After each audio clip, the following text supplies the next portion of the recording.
Last week ay punta na kami sa mga school para tanungin kung ilan ang estudyante nila, kung anong oras ang umpisa ng pasok nila, hanggang anong oras ho sila uwian, and then ano ang break time, ano ang uwian ng tanghali para malalagyan ho namin ng enforcer. Lalo na dyan sa may Tapwak, sa may West Central, sa may Arellano.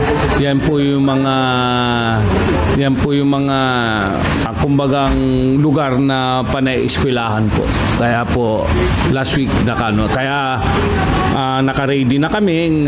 Itong week na ito ay ready na kasi may mga school na nag-umpisa, pero sa public at sa mga ibang private sa Monday, sa itong 8 po, June 8 po ang umpisa ng pasok nila. Sa ating pong paganda, may mga nakikita po ba tayong mga paaralan or eskwelahan or mga daanan na magiging mabigat po talaga itong dali ng sarili? Yes po, katulad ng Lasalet.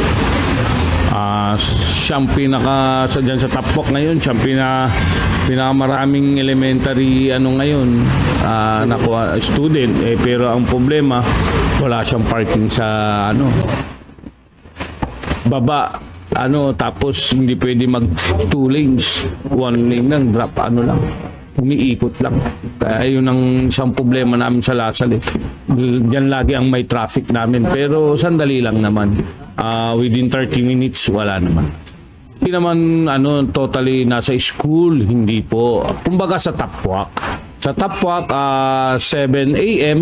pero inaano ko ngayon 6:30 na ang pasok nila kasi mostly 7 na yung umpisa ng pasok, kaya 6:30 dapat nandiyan na sila.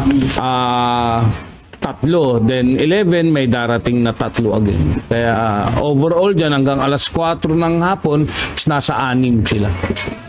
Actually naman dyan sa mga natin last year talagang maayos naman ang natin, traffic natin. Hindi lang dyan sa may Perez kasi ginagawa yung daan, pero ngayon okay na, kaya medyo kung makikita nyo, ikutin nyo ang Dagupan, halos wala tayong traffic. Sa araw-araw na dumadaan, tingnan lang natin yung mga signages natin kung bawal po mag-parking. Wag po tayong pumili na mag-parking kasi nandyan po ang mga enforcer natin na matitikitan po kayo. Opo.